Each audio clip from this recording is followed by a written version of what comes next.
Olá pessoal, sejam bem-vindos ao canal Entre Linhas. É o momento de nós explorarmos as entrelinhas da lição da Escola Sabatina. Pessoal, estamos iniciando aqui mais uma série de 3 estudos nesse formato aqui, onde o quarteto está completo, pelo menos por enquanto, o livro de Êxodo. Temos aqui várias lições que nós vamos aprender sobre Moisés, o povo e todo esse conhecimento que o livro vem trazendo para nós. Nós teremos aqui a participação do Ricardo, dá um alô aí, Ricardo, do Alexandre e também do Marcos André, quarteto completo. E gostaríamos de continuar também com a sua participação através lá dos comentários. Se você não é inscrito no canal, se inscreva no canal, dê um joinha se você gostar do vídeo, isso é muito importante.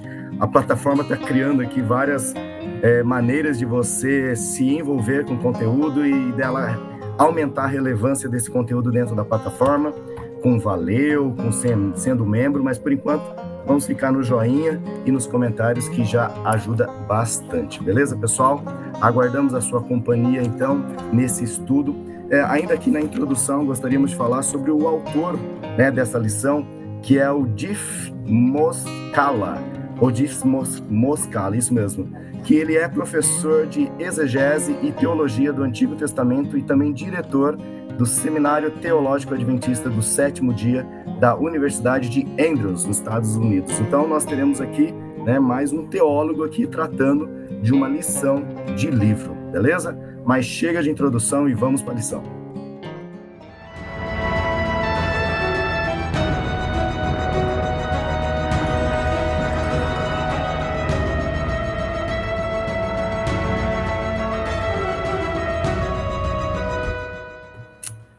Valeu, pessoal. Antes de eu chamar aqui o Ricardo para começar já o estudo dessa nova série, eu queria dar um alô para o pessoal que tem, né, atendido ao pedido e tem deixado aqui os comentários.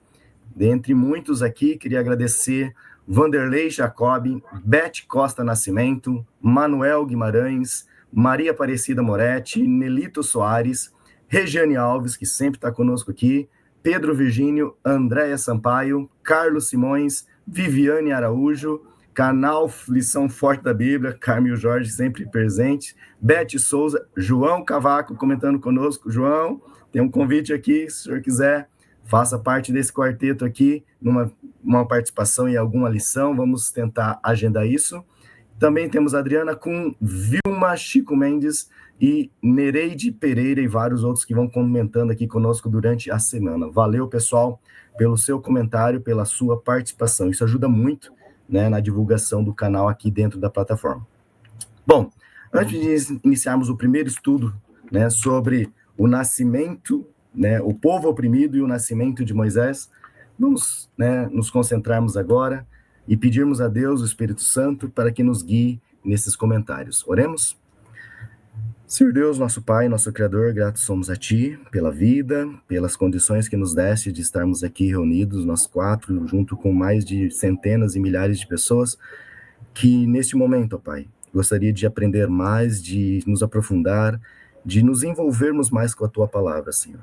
Continue usando aqui a cada um, o Ricardo, o Alexandre, o Marcos, a mim, a cada um, para que possamos aprender, compartilhar esse conhecimento com todos que estão ao nosso redor. Use-nos humildemente, somos imperfeitos, pecadores, mas confiantes na sua graça, na sua misericórdia, nos pedimos e nos prostramos diante de Ti nesse momento, em nome de Jesus. Amém. Então, chega aí, Ricardo, primeira lição da nova série do livro de Êxodo. Vamos lá, gente. Então, lição número 1. O povo oprimido e o nascimento de Moisés. E o verso áureo, o verso para memorizar, está lá em Êxodo 2, 23 e 25, diz o seguinte: os filhos de Israel gemiam por causa de sua escravidão. Eles clamaram e o seu clamor chegou até Deus. Deus ouviu o gemido deles e lembrou-se de sua aliança com Abraão, Isaque e Jacó. E Deus viu os filhos de Israel e atentou para a situação deles. Bom, gente, aqui nós vamos estudar a lição, o livro, né? É mais uma lição de livro, o livro do Shemot, o livro do Êxodo. Os livros da Torá, os cinco livros da Torá, do Pentateuco, eles têm uma tradição que o nome, o título do livro, ele vai pegar uma das primeiras palavras que são encontradas ali no começo do enunciado do texto.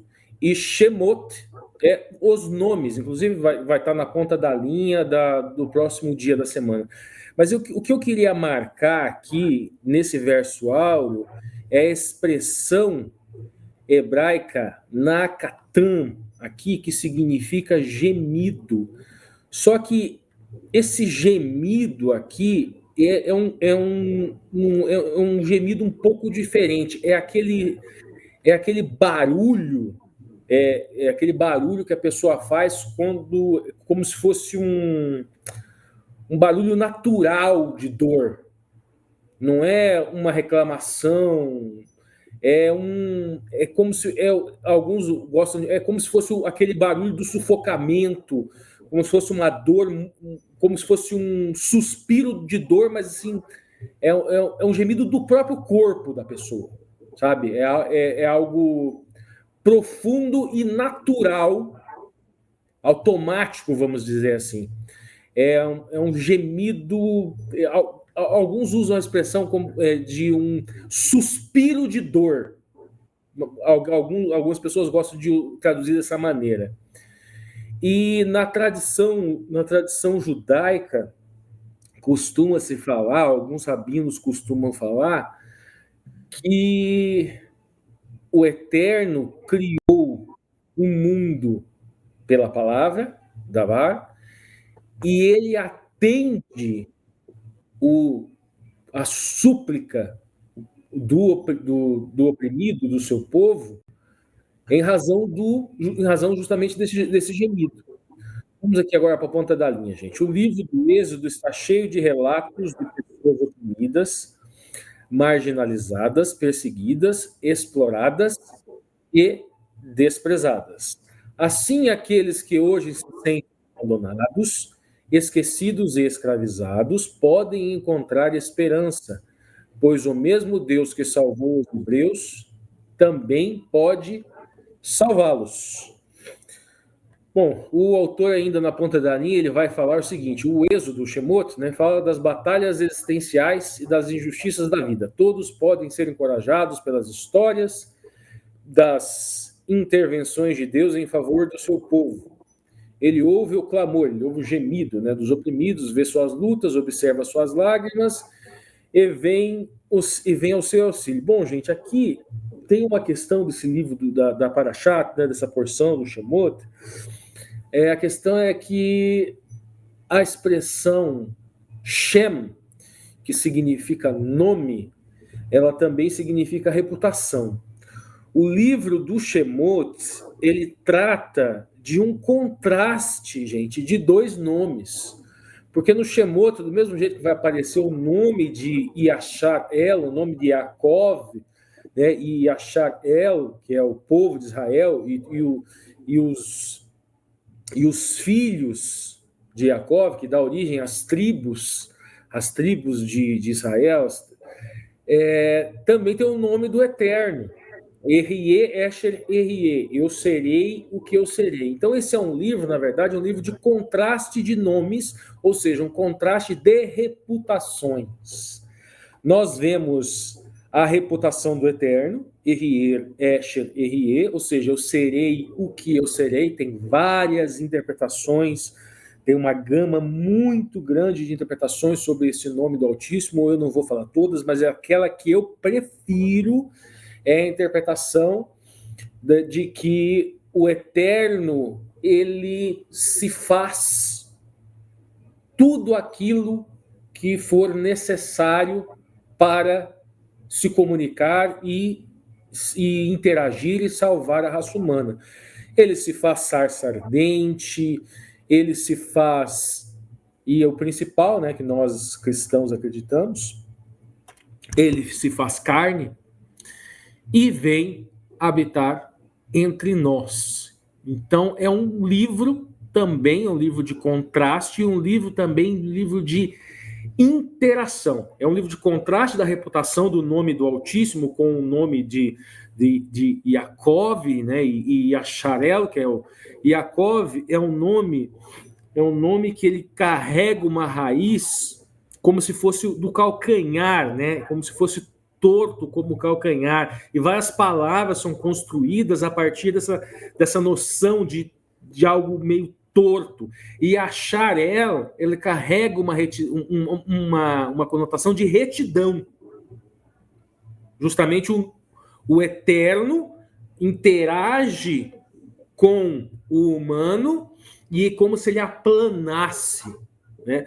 O nome Yaakov também ele carrega uma conotação de deslealdade, de mentira, em razão dessa raiz, né, que vem dessa raiz Yakev, que é justamente essa curvatura do calcanhar.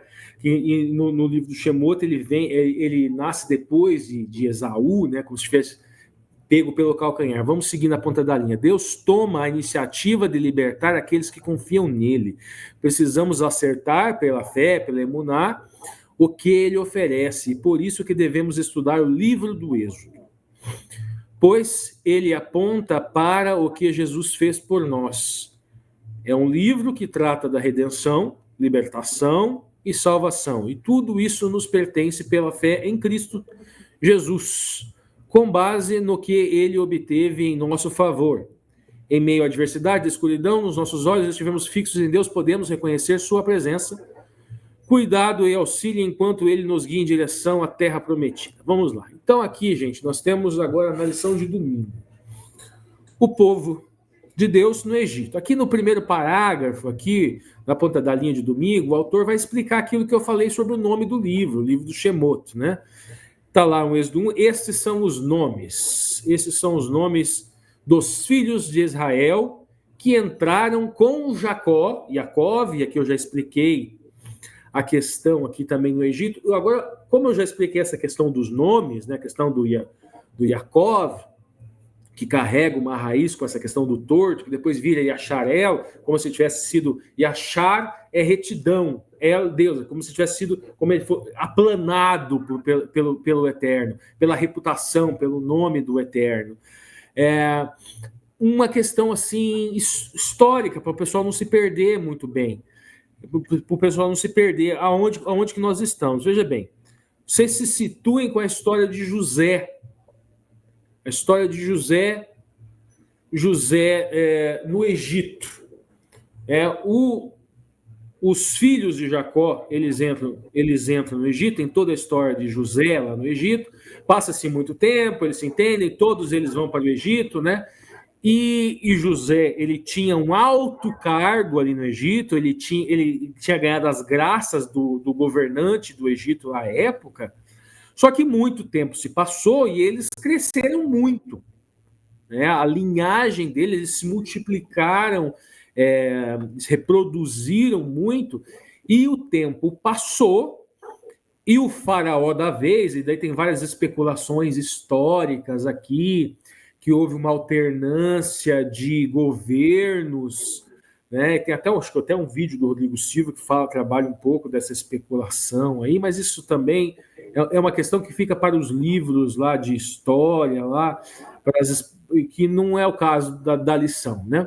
A questão contextual aqui é que passou o tempo, e esse governante do Egito da época, agora de Moisés, ele já não se lembrava, já não se recordava, já não tinha vínculos afetivos, emocionais, cognitivos, seja lá quais forem, com a história de Youssef, de José.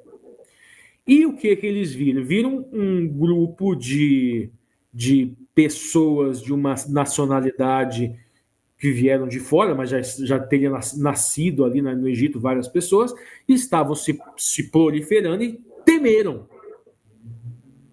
que eles pudessem ser subjugados por aquele povo.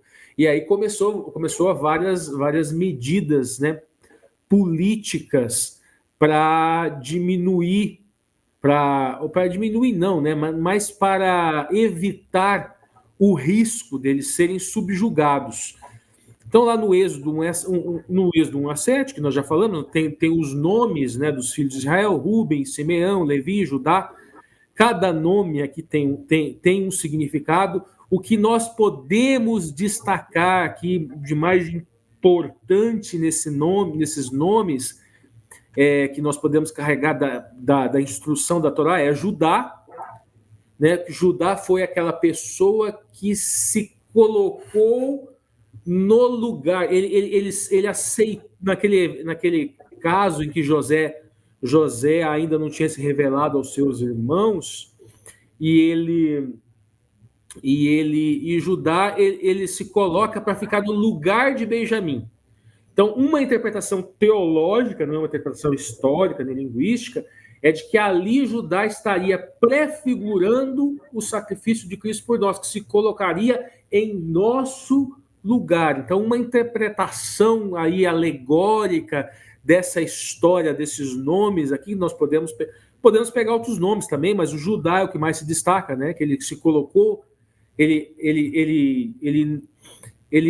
quando José disse para Benjamim ficar com ele, Judá falou: não, o meu pai já sofreu por causa de um outro irmão que nós tivemos, eu fico no lugar dele. E aí uma interpretação teológica desse nome de Judá, que também é da linhagem messiânica, então um link aí também com a Brit Hadashah, com o Novo Testamento, né?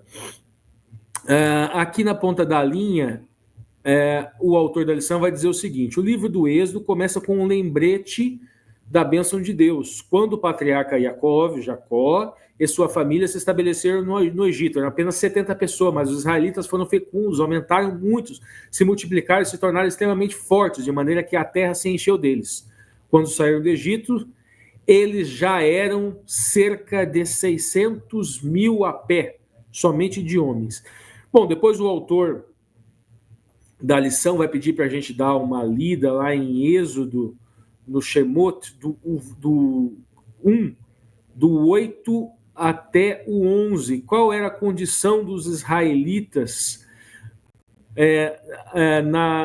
na terra? Né? E o autor ele vai trazer a resposta logo em seguida. O texto bíblico descreve a história dos filhos de Israel no Egito de maneira bastante sombria. O livro do Êxodo começa com a escravidão imposta. Essa foi uma das medidas que eu falei lá que foram utilizadas pelos governantes para subjugar um povo que crescia muito. Inclusive a expressão hebraica que é utilizada ali no Shemot, se utiliza 2 vezes a expressão meod, que é muito, muito, muito, a maneira com a qual eles se multiplicaram.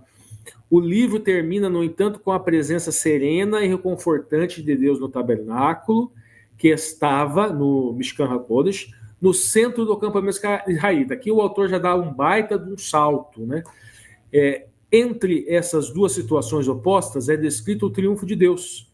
Quando o Senhor libertou seu povo da escravidão, ao abrir o Mar Vermelho, derrotar o exército mais poderoso da terra, foi revelada a vitória espetacular de Deus sobre as forças do mal. Bom, gente, o último parágrafo da ponta da linha, antes de eu fazer o meu comentário final, diz o seguinte: a história destaca, paradoxalmente, quanto mais os afligiram, tanto mais se multiplicaram, tanto mais se espalharam. Não importa as intrigas humanas, Deus é soberano e salvará seu povo, mesmo que as circunstâncias pareçam desesperadoras. Bom, o destaque que eu quero fazer aqui, gente, é a tradição judaica, ela enaltece, ela diz que o tempo histórico mais significativo, mais importante daquele povo foi esse tempo que eles estavam no deserto, né? Só que a história, curiosamente, ela destaca uma série de altos e baixos, né? Quando eles estavam sob o jugo do faraó, sob o jugo do império egípcio, Eles gemiam de uma dor profunda do corpo e da alma.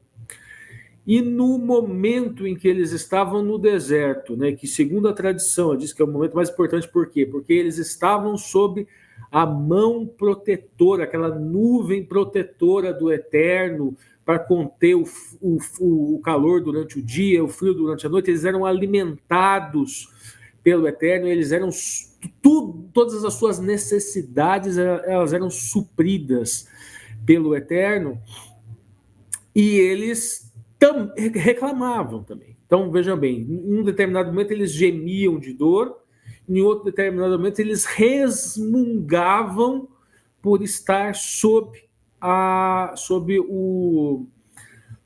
proteção constante do Altíssimo e do Eterno. Isso daí é uma questão de você olhar para trás e você simplesmente apontar o defeito desses patriarcas? Não, nós podemos encontrar uma aplicação. A Torá é uma instrução, ela deve ser útil para nos instruir hoje. Eu acredito, gente, que esses deslizes que nós encontramos na Torá, eles são típicos da nossa natureza pecaminosa, que nós carregamos, inclusive, até hoje. E ela pode nos servir para nos dar um alerta sobre aqueles momentos em que a nossa vida está muito boa, e nesses momentos, muitas vezes, nós podemos nos acostumar com essas coisas boas, e desmerecer, porque com o tempo a gente se acostuma com tudo. A gente se acostuma com aquilo que é bom e a gente se acostuma também com aquilo que é ruim. E a pessoa e muitas vezes, gente, aquela pessoa que nunca viu nada melhor do que aquilo, ela não vai saber o que ela está perdendo, porque ela, na verdade, ela nunca teve. Então, essa sabedoria de você olhar para trás e de você saber que não é só nos momentos de sofrimento que nós precisamos do Eterno. Não é só nos momentos de dor que nós precisamos do Eterno. Nos momentos de bonança também nós precisamos tomar muito cuidado e tomar cuidado para não, inclusive, para não sermos mal gratos, e isso é uma coisa inerente à nossa natureza. Nós não podemos dizer que isso daí é uma exclusividade do povo de Israel, isso é uma coisa inerente ao ser humano. Vai lá, Alexandre, é com você agora. Obrigado, Ricardo. Eu fiquei com a lição de domingo e segunda, né? Desculpa, segunda e terça. Mas antes de eu entrar especialmente na lição de segunda, quando a gente começa uma lição de livro, né? E essa é uma lição de livro, finalmente lição de livro, gostamos de lição de livro. A gente até estava conversando ontem à noite, depois da gravação, como que a próxima lição é uma lição que tem mais a cara do canal, né? Porque é uma lição que estuda a Bíblia, a gente gosta disso. Quando eu vou para ler um livro da Bíblia ou qualquer outro livro, eu me pergunto sempre qual que é o eixo narrativo, né? Qual que é o caminho que o autor quer nos levar? A escrita, ela tem disso, existe uma intencionalidade na escrita, existe um caminho na escrita. A escrita não é só jogar a palavra no papel, né? O Ricardo estuda muito de estrutura narrativa e o livro de Êxodo tem uma determinada estrutura narrativa também. E existem diferentes formas do leitor atribuir sentido à estrutura narrativa do Êxodo quando ele lê. Vamos citar alguns exemplos brevemente aqui. Se a gente pensar no judeu sionista, por exemplo, que está preocupado em construir a identidade do Estado-nação de Israel hoje. Para o judeu sionista que for ler o livro de Êxodo, o grande eixo narrativo vai ser sobre como os israelitas são o povo escolhido por Deus e sobre como eles são os possuidores e os merecedores do território do Estado de Israel hoje, porque eles foram escolhidos por Deus para ocupar aquela terra. Se a gente vai para o pensamento cristão latino-americano, especialmente da teologia da libertação, eles vão ler o livro de Êxodo no enfoque da libertação do oprimido das mazelas sociais. Então, o fio condutor do livro de Êxodo é sobre como Deus pega um povo sem terra, sem comida, sem direito, sem propriedade, livra esse povo da escravidão, livra esse povo da opressão do faraó e encaminha esse povo para o direito da terra. A luta pela terra vai ser o fio condutor da leitura da teologia da libertação. E a libertação das mazelas sociais. É uma leitura que está muito mais preocupada com a luta social do seu tempo do que com a exegese, do que com a interpretação do texto em si. A leitura que eu gosto de fazer do livro de Êxodo, ela passa pela ideia do Êxodo tipificando o plano da salvação. E ela é uma leitura bem evangélica, ela é uma leitura bem cristocêntrica até. Porque no livro de Êxodo nós temos um povo que está submetido à escravidão, e eu me aproximo da leitura de Êxodo aí não pensando necessariamente nas mazelas sociais contemporâneas, mas pensando na escravidão do pecado. E a direção para onde o povo caminha ao longo do livro de Êxodo é a peregrinação para a Terra Prometida. Para aquilo que na nossa leitura evangélica do livro de Êxodo é a nossa peregrinação para o céu, é o nosso jornadear. E aí nessa jornada nós temos Deus agindo misericordiosamente com o povo, resgatando o povo, cuidando do povo, ensinando o povo, dando a lei para o povo, ensinando o povo a conviver. E, de forma semelhante, Deus tem nos conduzido na humanidade, no caminho para a redenção, no caminho para a terra prometida nossa, que a gente acredita para nós hoje não é uma terra numa delimitação geográfica dentro do planeta Terra, né? Mas é um momento, após a segunda vinda de Cristo, em que o pecado será derrotado de uma vez por todas e nós seremos plenamente libertos da escravidão do pecado. É uma interpretação bem mais evangélica, né? E é o caminho que eu prefiro seguir quando eu leio o Êxodo.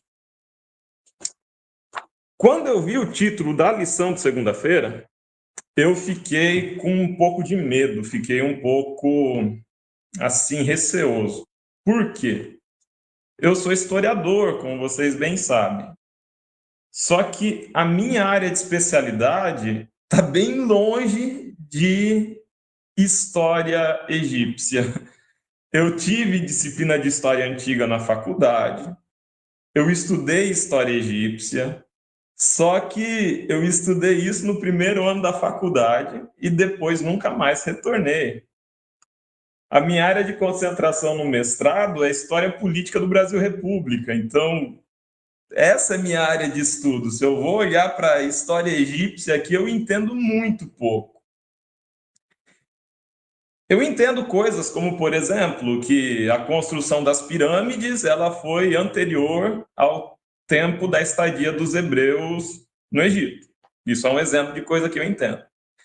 Então, quando você vê aquele desenho da Disney, né, do Príncipe do Egito, que tem o povo sendo escravizado na construção das pirâmides e dos monumentos lá, e é o povo judeu sendo escravizado, e às vezes a gente tem a impressão, as pirâmides foram os escravos hebreus que construíram. Não. Quando a idade, né, a época atribuída para a estadia dos hebreus no Egito, as pirâmides já tinham mais de 500 anos. Então, não conviveram com o processo de construção das pirâmides. Agora, o autor da lição, ele vem falando ali do tempo, né, e das dinastias dos faraós. E aí, assim, eu não tenho segurança para afirmar isso. Como historiador, eu tenho algumas responsabilidades que eu não posso simplesmente falar, eu acho que, sabe? Porque eu tenho um compromisso com a ciência histórica. Então, se você entrar no YouTube, você vai achar aí vídeos do Rodrigo Silva, né, que é um arqueólogo adventista, que vai produzir vídeos sobre isso, tem vídeo dele falando sobre o Egito. Agora, eu não tenho autoridade para falar sobre, então eu prefiro não me posicionar com segurança. O que eu posso dizer é que a historiografia estabelecida, ela não tem nenhuma fonte e nenhum indício conclusivo que sirva para se bater o martelo e dizer que, com certeza, nós temos uma comprovação histórica de que os hebreus estiveram no Egito, de que os hebreus foram escravos no Egito e de que eles moraram lá por determinado tempo. Existem fontes históricas que são usadas para quem defende essa tese, por quem defende essa tese. Mas essas fontes, elas não são conclusivas. Não se tem certeza. E a historiografia estabelecida, eu até fui pesquisar para produzir essa lição, para ver se tinha alguma coisa, só que a historiografia estabelecida, ela não bate o martelo para afirmar isso. Então vai ter texto, principalmente textos feitos por religiosos, ou por historiadores ou arqueólogos religiosos, mas não são, assim, aquilo que está definido dentro da historiografia.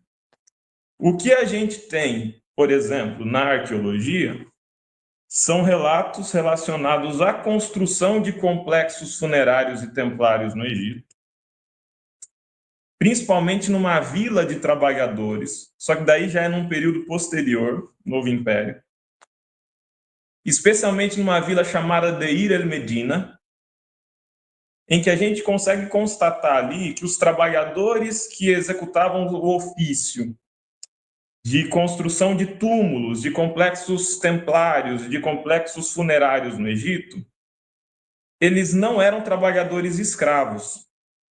Eles eram trabalhadores assalariados, especialistas e que recebiam o seu salário geralmente na forma de alimento e de moradia.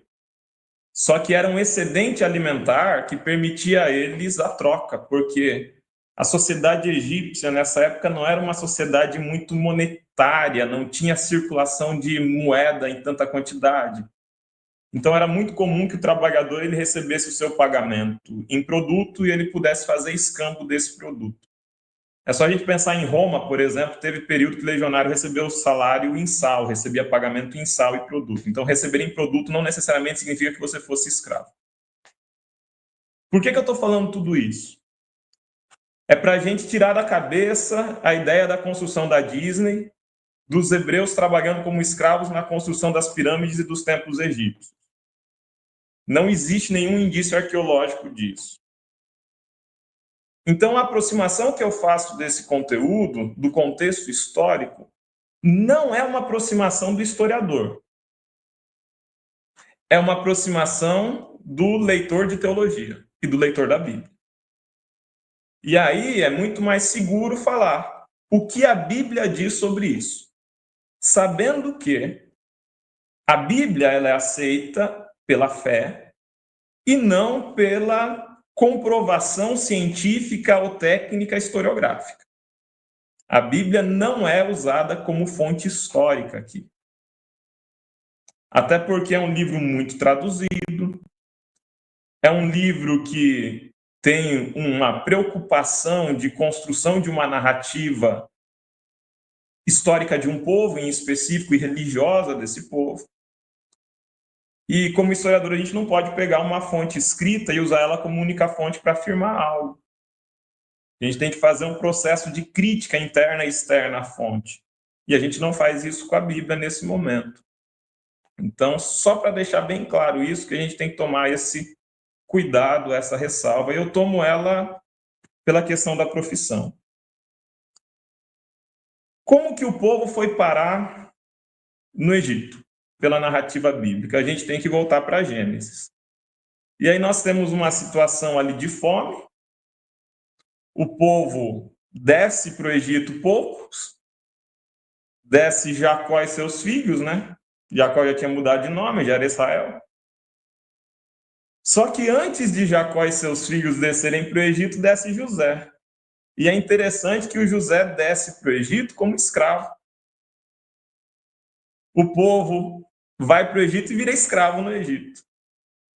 E a história de José é interessante porque a história de José é uma daquelas histórias que parece que quando vai dar certo, dá ruim. E quando dá ruim, dá certo. E tem tanta coisa na vida da gente que é assim, né? O José é vendido pelos irmãos para uma caravana de mercadores de escravos. É levado para o Egito e é vendido para Potifar, né? E aí parece que vai dar tudo errado, porque ele vira escravo. Mas aí ele acha um bom patrão e parece que vai dar tudo certo.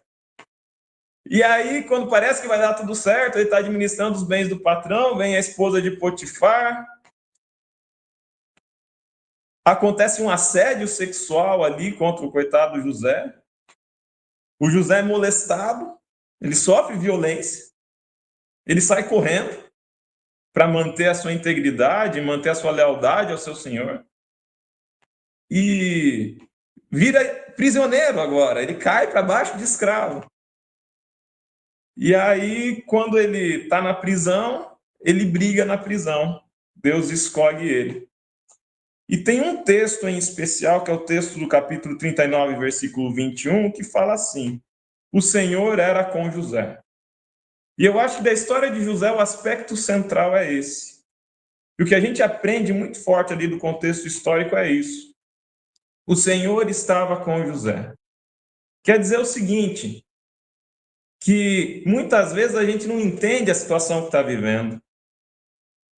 A gente sofre com as nossas dores, mas o Senhor está conosco.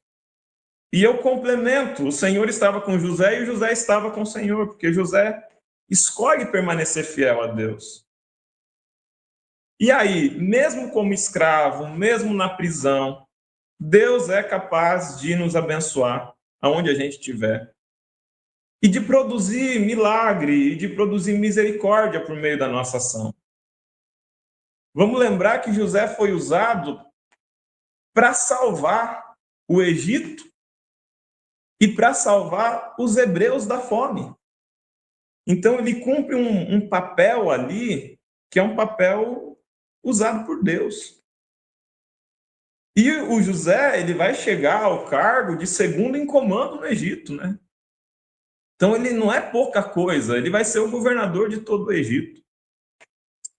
Mas passa o tempo, como o Ricardo falou, lição de terça-feira, chega um faraó que não conheceu José, que não conheceu os hebreus, e o povo ele se torna numeroso. E é interessante, porque parece que não, né? Deus usa o tempo de escravidão e a estadia do povo no Egito, numa terra estrangeira, para responder à promessa feita a Abraão.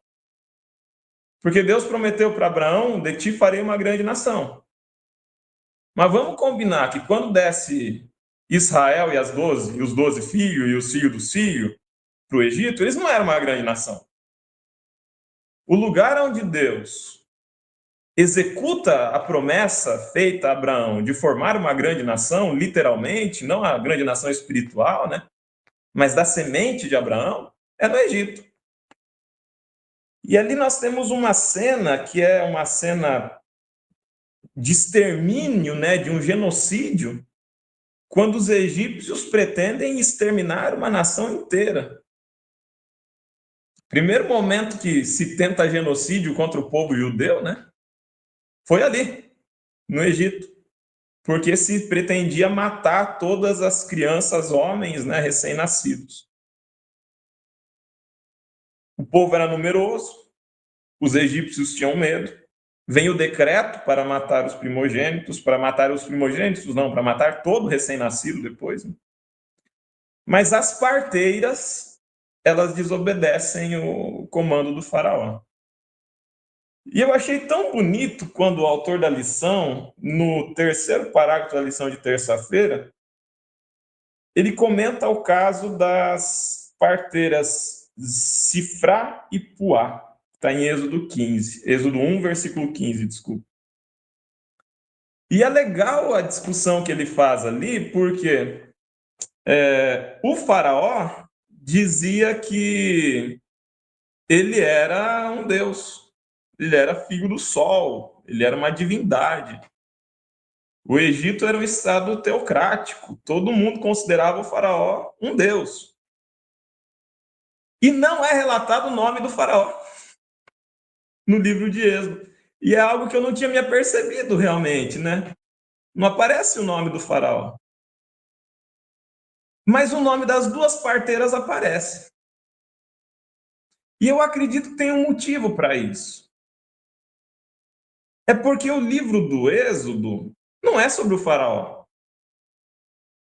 E seria tão mais fácil, né, se Moisés tivesse colocado no reinado do faraó tal, da dinastia tal, do ano tal, porque daí a gente tinha comprovação histórica, a gente ia lá e falava, ó, é esse aqui, foi aqui que eles ficaram acampados, desse jeito, desse jeito. Mas não é, porque não é um tratado de história.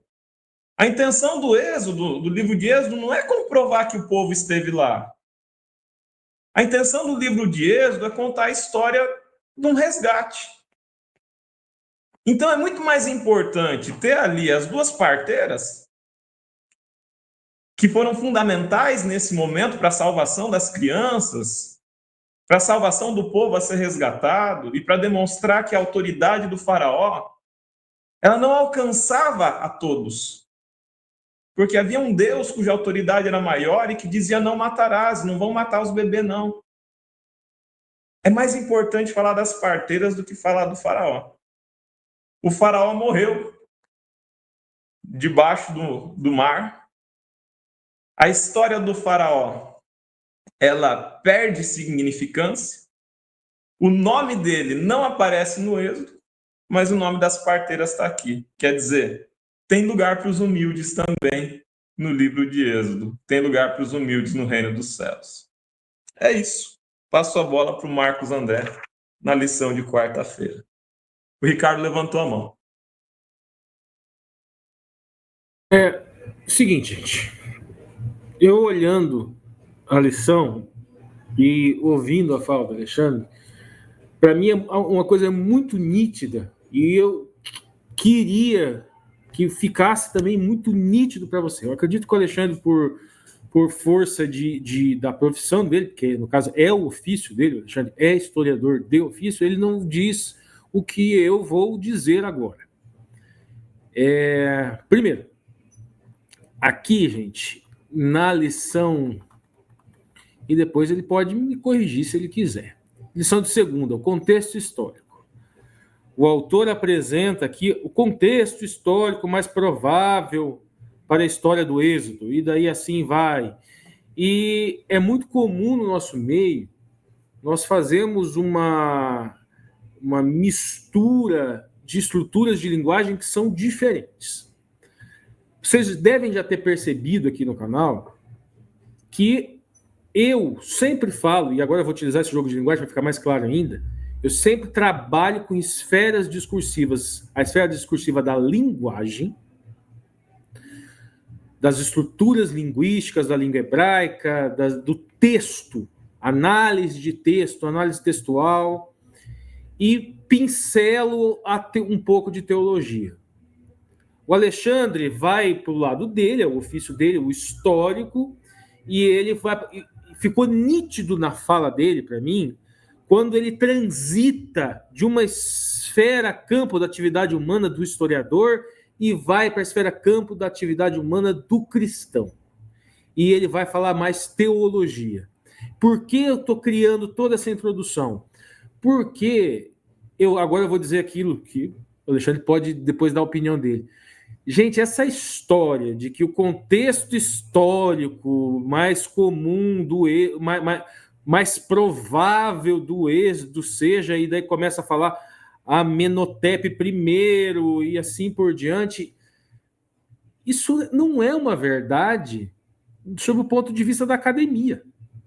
Sob o ponto de vista da academia mesmo, sabe? Os historiadores, os que trabalham com egiptologia, com a maioria, os mais famosos, assim, eles até contestam a existência de Moisés.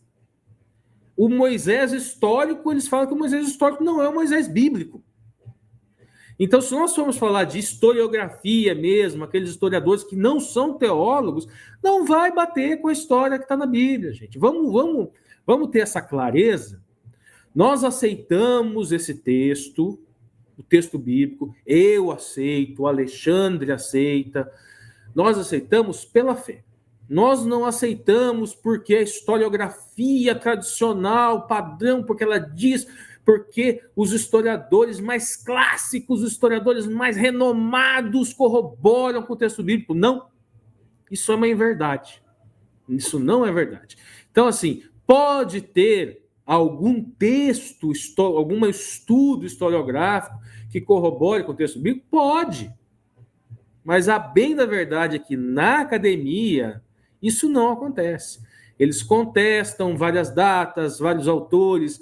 O mais comum é você ver eles falando que o Moisés histórico, o Moisés bíblico, ele não existe.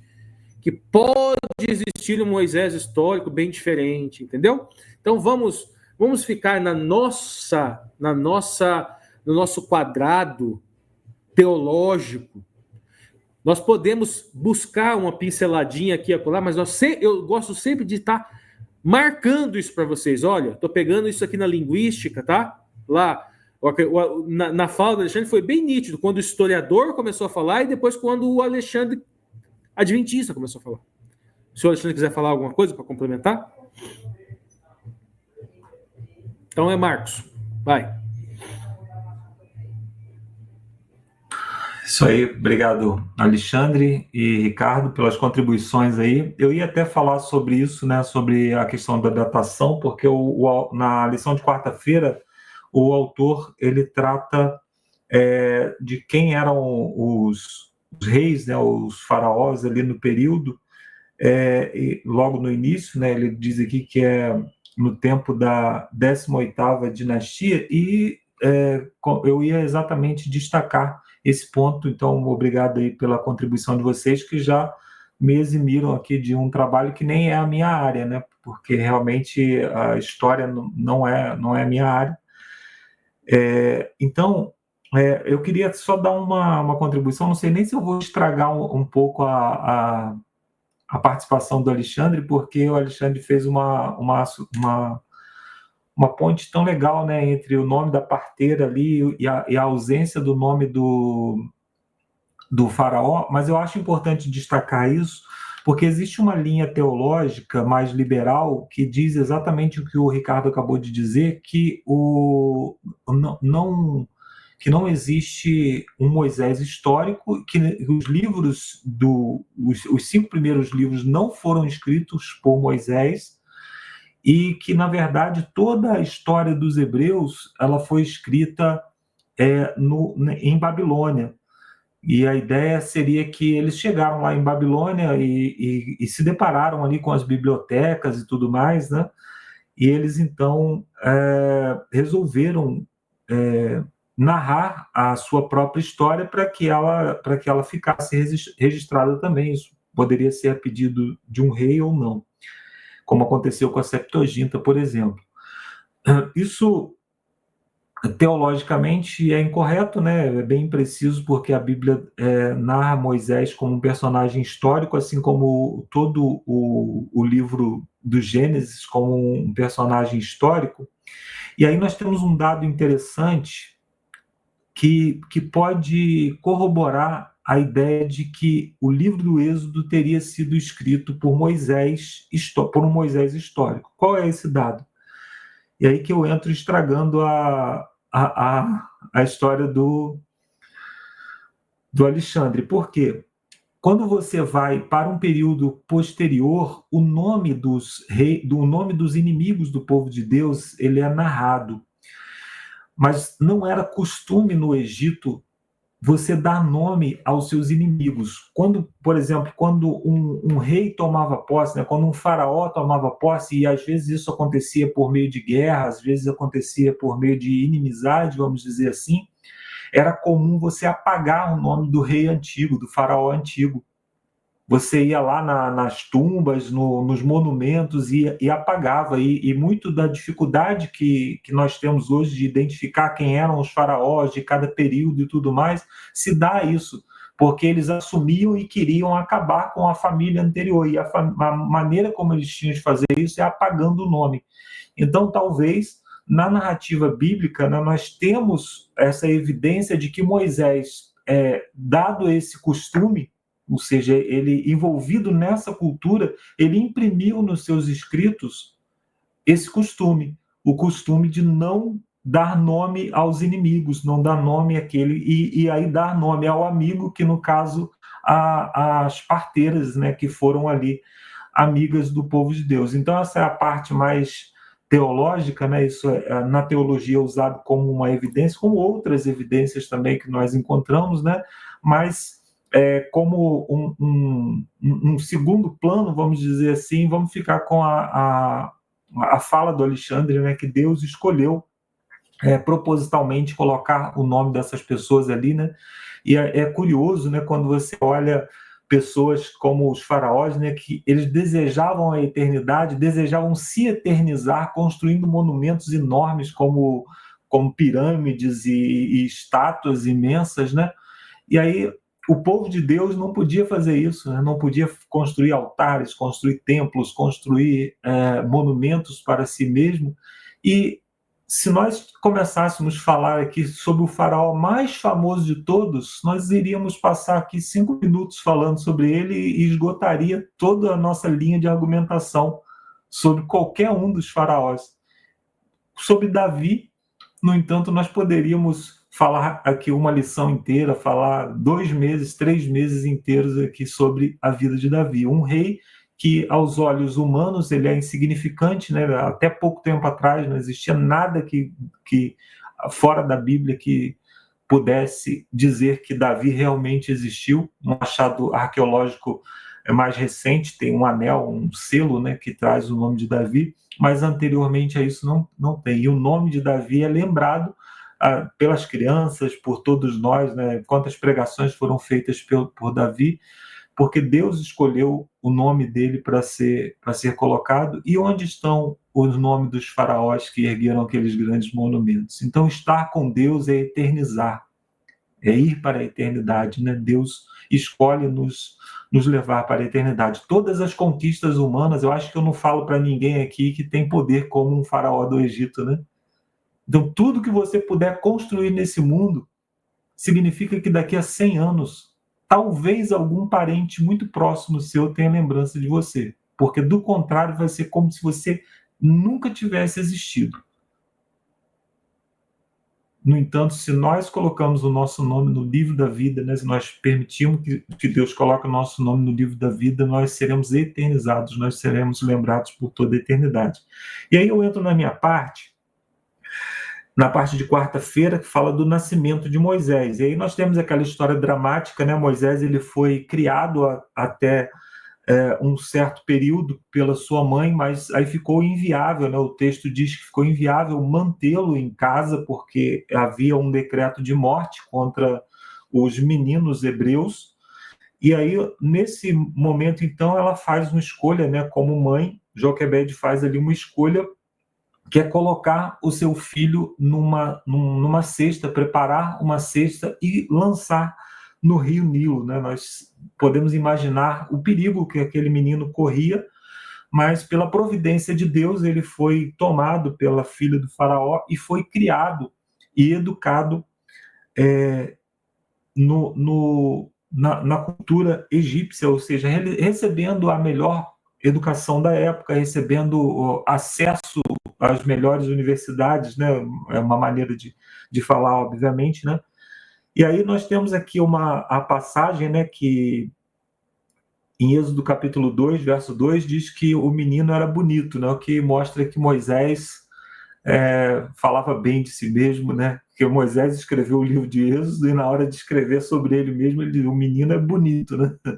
Então, Moisés relata que o menino foi... e aí o autor diz aqui, né, que a palavra utilizada ali é a mesma palavra utilizada lá em Gênesis, no capítulo 1, para relatar a obra da criação de Deus, falando que era bom, o que nos leva a crer que o que Moisés quis expressar não era somente que ele era fisicamente bonito, mas que ele era um menino bom, que ele tinha características boas, que ele estava até interiormente, né, cuidado por Deus para que ele fosse uma pessoa boa. E aí o autor faz até uma associação com a criação aqui, dizendo que o nascimento de Moisés seria como se fosse uma nova criação, e fala também da educação que ele recebeu, que eu vou destacar um pouquinho mais para frente, a educação que ele recebeu até os 12 anos, porque até os 12 anos ele foi criado, então, por uma família hebreia e pela própria mãe, né? Então, ele recebeu a educação dos hebreus até os 12 anos, que é um período de formação de caráter, né? Um período em que a criança está sendo formada para a vida. E aí nós podemos aqui fazer uma aplicação para as mães, para os pais de hoje, né?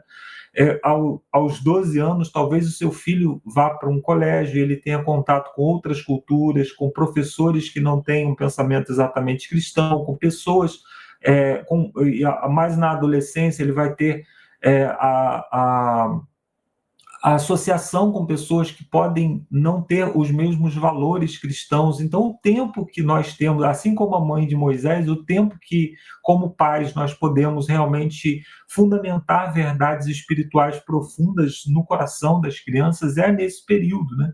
Às vezes nós perdemos muito tempo aí com jogos, com filmes e tudo mais, e às vezes os nossos filhos não estão sendo educados como deveriam ser educados nos fundamentos cristãos, né? Eu não sou pai, então eu estou aqui apenas como um espectador olhando sobre isso, né? Mas eu quero apenas destacar esse assunto, porque mais para frente ele vai ser bastante importante aqui.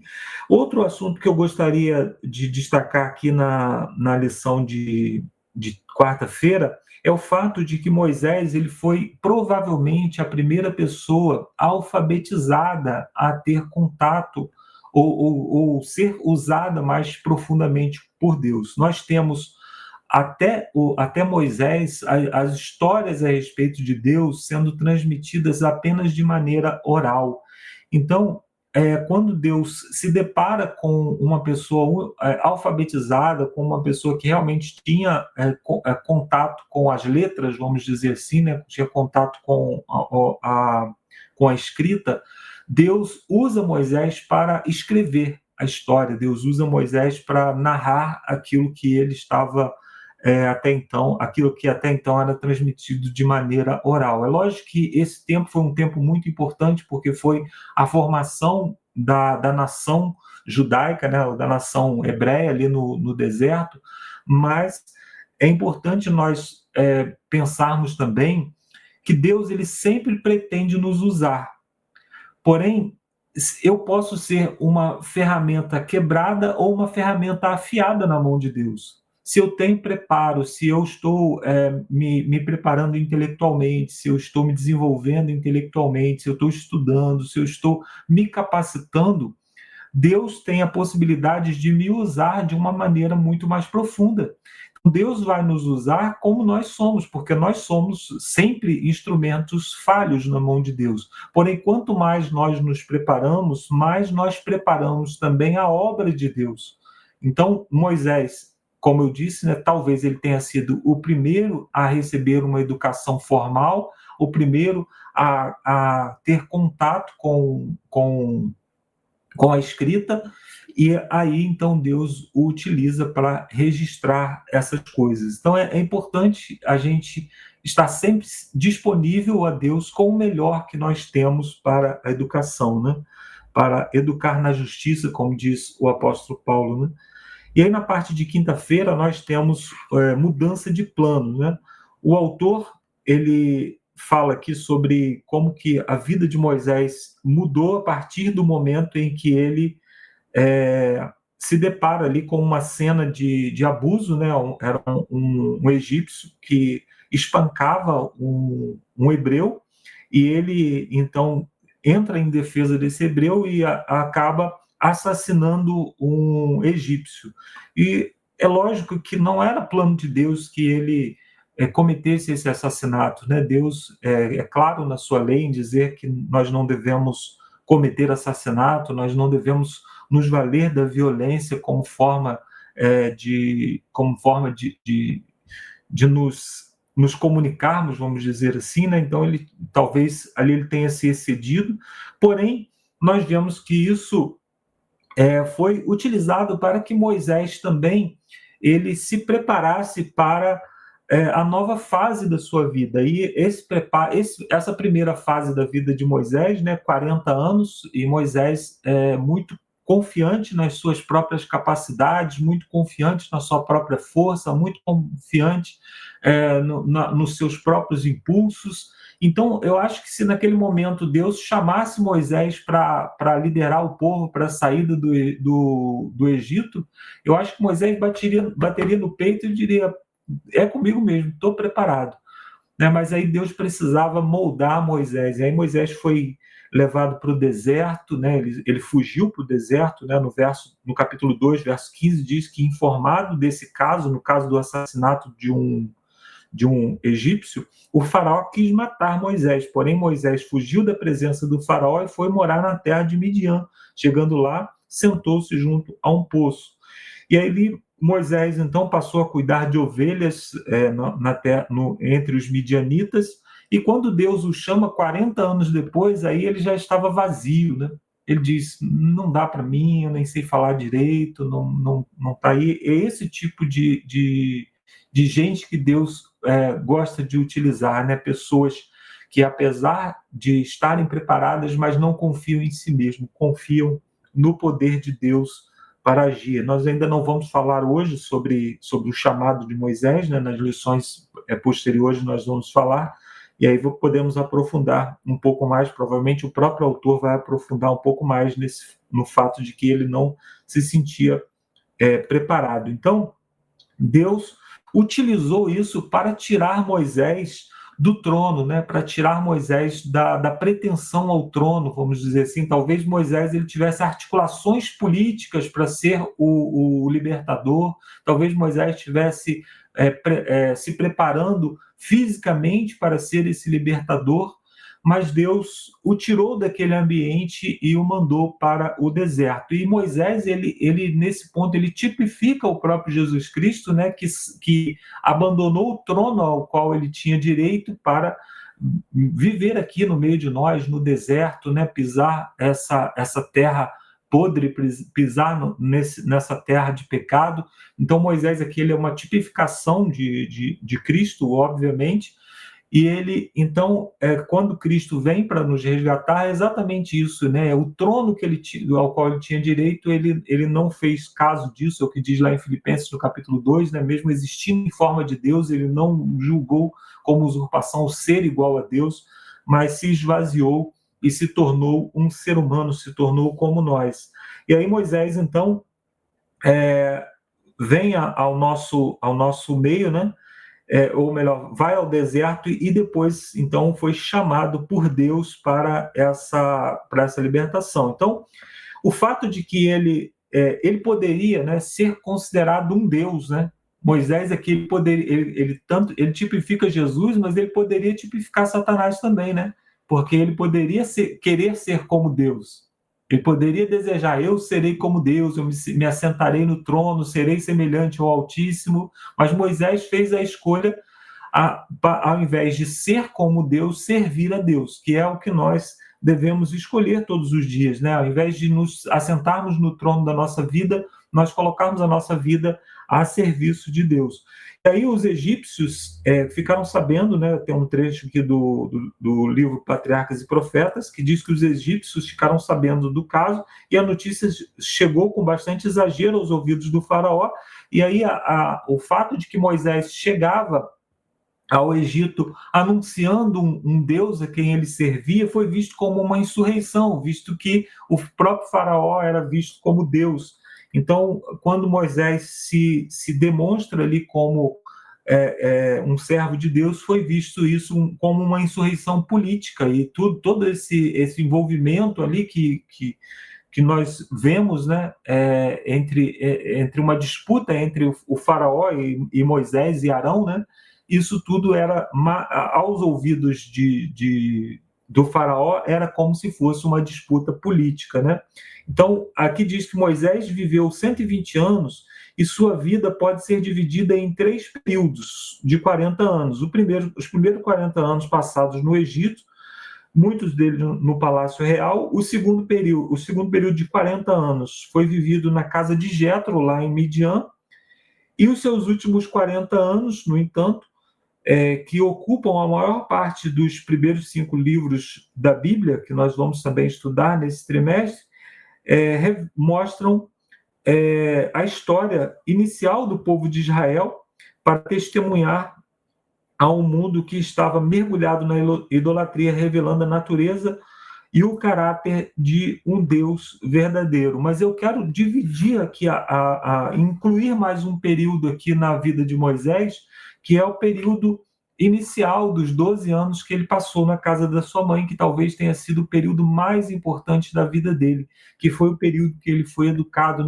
nos caminhos da justiça, né? Então eu quero terminar essa lição destacando aqui que a educação no lar, a educação que é oferecida num pequeno grupo que nós fazemos, num culto familiar, numa lição da escola sabatina que é feita com o seu filho, essa educação é a mais importante que o seu filho vai receber na sua vida. Então, talvez o seu filho vá realmente ter contato com o Egito desse mundo, né, com as coisas, com a Babilônia desse mundo, mas se ele estiver bem fundamentado na palavra do Senhor, ainda que ele precise passar 40 anos no deserto para poder reconhecer o Deus verdadeiro, ele certamente vai se lembrar de onde ele saiu, de onde ele veio. Então, a vida de Moisés não é dividida somente em 3 períodos de 40 anos, nós temos que considerar também os 12 anos que ele passou na casa da sua mãe e exaltar, né, essa educação cristã, né, entre aspas, que ele recebeu. E eu termino, então, aqui essa minha participação, e agora, se os colegas não quiserem contribuir com mais nada, eu passo para o Lúcio. O Alexandre quer falar, né? Rapidinho. Faltou uma parte da vida de Moisés. Depois da ressurreição, né?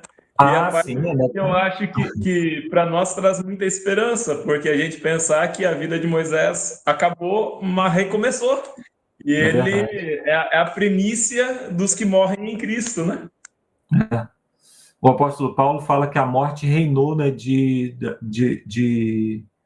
a morte reinou de Adão até Moisés, né? Mas em Moisés ela foi quebrada, porque Moisés realmente foi ressuscitado e hoje aguarda aqueles que vão sair dessa terra para a eternidade. Obrigado pela contribuição aí, Alexandre. E ele reaparece no Novo Testamento, né? No monte, em oração com Cristo. Realmente, legal a 5ª fase ou a 6ª fase aí da vida de Moisés. Pessoal, na sexta-feira aqui nas perguntas para consideração, o autor vem trazendo assim, por que Deus permitiu que os hebreus vivessem no Egito e fossem oprimidos? É uma pergunta bastante extensa, composta aqui de alguns itens, mas essa primeira parte, assim, vale lembrar que o povo hebreu, ele não iniciou a sua jornada no Egito sofrendo, né? Eles foram livrados da fome. E por terem parentesco com José, né, que era um grande político, algo importante no governador, eles até gozaram de um certo privilégio dentro da terra do Egito. O que aconteceu é que eles começaram a ser oprimidos algumas gerações depois, onde nós tivemos, né, novos governantes que nem reconheciam mais José, e como é fácil na história humana, né, a gente esquecer do passado, e eles esqueceram completamente daquele povo, da história daquele povo, porque que aquele povo estava lá, e quando ele se tornou numeroso, aí veio, então, a opressão. E aí, por que Deus permitiu, né, então, que eles fossem oprimidos? Vale lembrar que havia uma grande história do mundo, e a pergunta começa assim, ó, lembre-se também de que cada pessoa sofre apenas durante o período da sua própria vida. Portanto, o tempo de sofrimento da nação foi muito mais longo, mas cada pessoa sofreu apenas durante a sua breve existência. Essa pontuação é importante aqui, entender que nós aqui, como foi colocado, nós temos pouco tempo de vida em cima dessa terra, né? No máximo aí 60, 80, 90, 100 anos, e olha lá.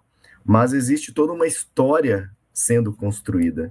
às vezes como nação, né, como aqui os brasileiros, nós somos todos aqui, né, nativos do Brasil, existe aí uma nação aí de 500 anos sendo construída, outras nações sendo com histórias bem mais longas do que a nossa, mas independente dessas nações humanas, existe uma grande nação que é a nação celestial que está sendo, né, vivida e construída nessa terra. E aí ele termina perguntando, por que fazer essa distinção é importante quando tentamos entender o sofrimento humano, geral, né, do individual? Porque às vezes nós nos sentimos como se como vou dizer assim, todo o sofrimento do universo estivesse sobre as nossas costas. Claro que isso é uma questão intelectual, psicológica, né, de cada um, mas cada um está vivendo a sua vida, a sua breve existência, de acordo com o que Deus proveu e o que Deus ofereceu para cada um. Novamente, a gente trata aquela questão das nossas escolhas, né, porque cada um no Egito viveu na sua breve comunidade, dentro da sua breve sociedade, fazendo os seus trabalhos, né? Tivemos aqui, né, a citação aí das 2 parteiras que também tiveram a sua breve existência e tiveram seus nomes aqui registrados, né? Tem uma história de James Hudson Taylor, né, que é uma história que a gente usou, inclusive, com os adolescentes, nesse mesmo dia, que ele na verdade, ele é inglês, britânico lá, e ele veio de uma família cujo seu irmão mais velho, né, foi para o Senado, foi ser parlamentar da Inglaterra em torno de 1800, e o James, né, um caçula, mais, vamos dizer, despojado aí, acabou-se por se entregar a Deus, né, e fazer uma missão.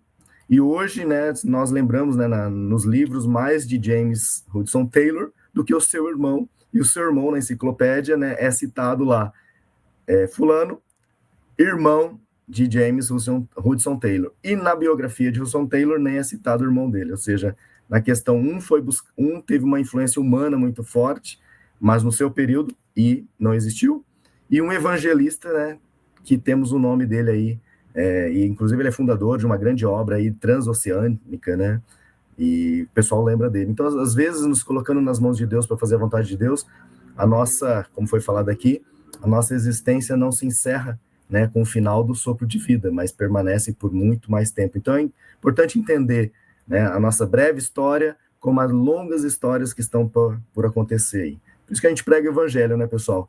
Não sei se Jesus volta agora, mas independente, né, o evangelho vai estar vivo muitas vezes porque nós estamos pregando, nós estamos falando dele a cada um aí que tem contato com a gente. Na segunda pergunta, diz assim, pense sobre como Deus foi capaz de usar o ato impetuoso de Moisés de matar o egípcio, né? Ou seja, uma morte, um assassinato aí. Claro, não foi um assassinato, foi legítima defesa, né? Mas ocorreu uma morte. Suponha que ele não tivesse cometido aquele erro. Isso significaria que os hebreus não teriam escapado do Egito, então? Né? Então o autor vem tentando, talvez, nos trazer aqui o efeito borboleta, né? Quem conhece as teorias do efeito borboleta, talvez falando assim, então se Moisés tivesse matado, talvez não teria ocorrido, né, esse julgamento de Moisés, e ele teve que viver daí os 40 anos longe, né, dessa terra do Egito, e nesses 40 anos foi onde ele se aproximou mais de Deus, foi onde, né, na sarça ardente, que a gente vai ver isso, que é a lição número 2, onde ele vai ter o contato com Deus, onde um novo Moisés aí talvez nasça, né, e aí ele vai ser usado por Deus. E aí ele fala, né, ou seja, isso significa que os hebreus não teriam escapado do Egito? Né? Penso que não, né? Na minha humilde opinião, penso que o plano de Deus seria feito de qualquer forma. E estava no plano de Deus que o povo do Egito seria retirado. Já estava profetizado, né, quanto tempo eles ficariam. E depois nós temos várias profecias, né, sobre o cativeiro babilônico e outros demais cativeiros.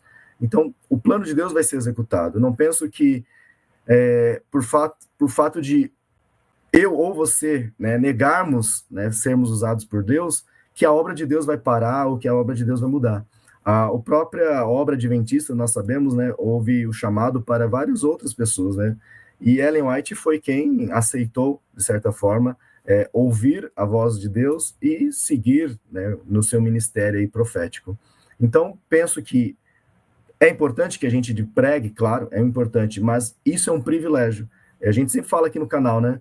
E isso aqui é um privilégio fazer parte desse ministério, porque, em primeiro lugar, edifica a cada participante. E depois, né, edifica os demais. Mas, de qualquer forma, o grande plano do evangelho, né, Deus vai usar quem estiver disponível.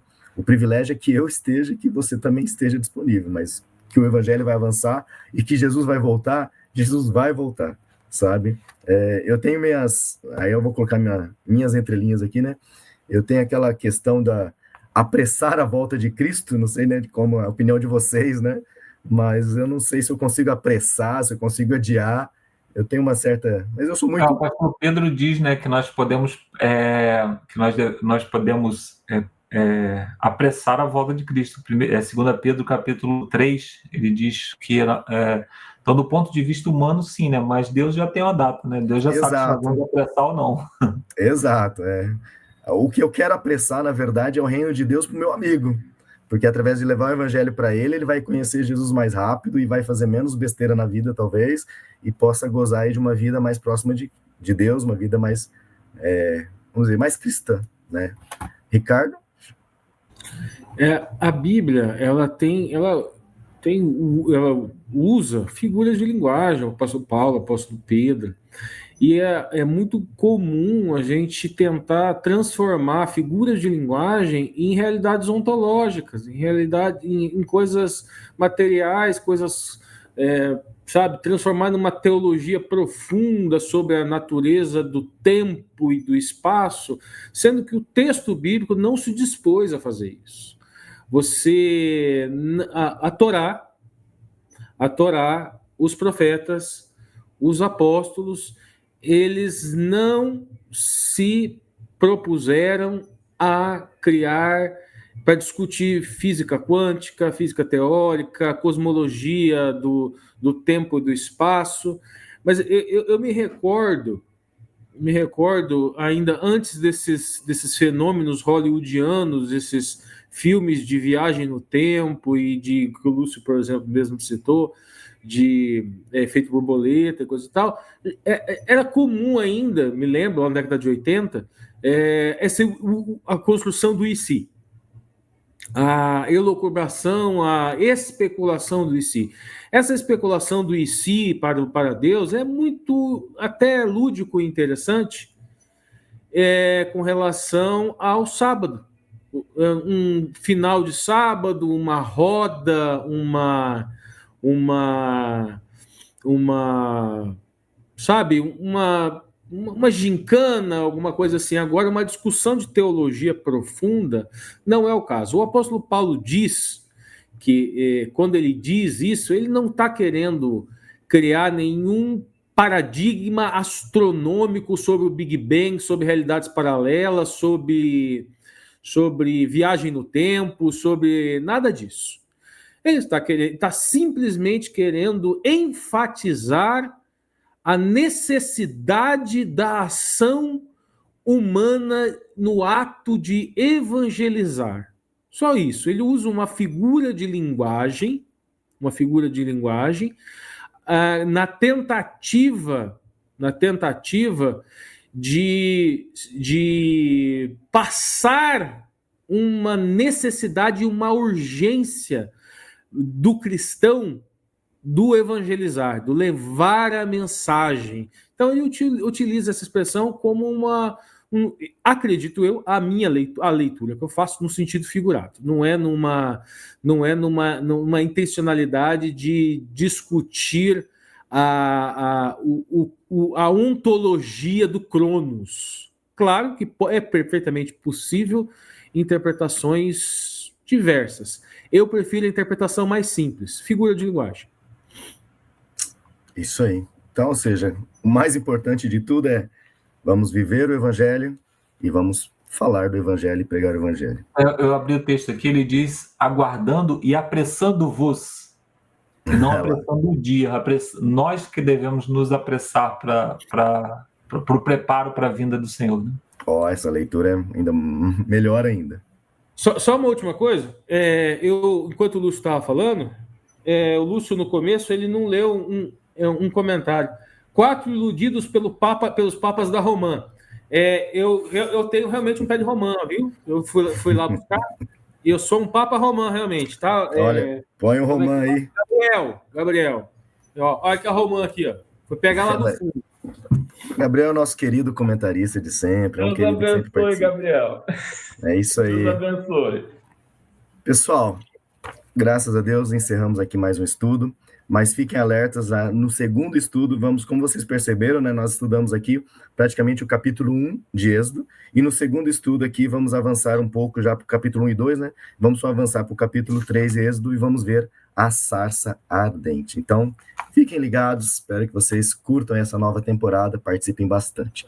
Mas antes de darmos o tchauzinho aqui, vou chamar aqui o Marcos André, que nos despede com uma oração. Isso aí.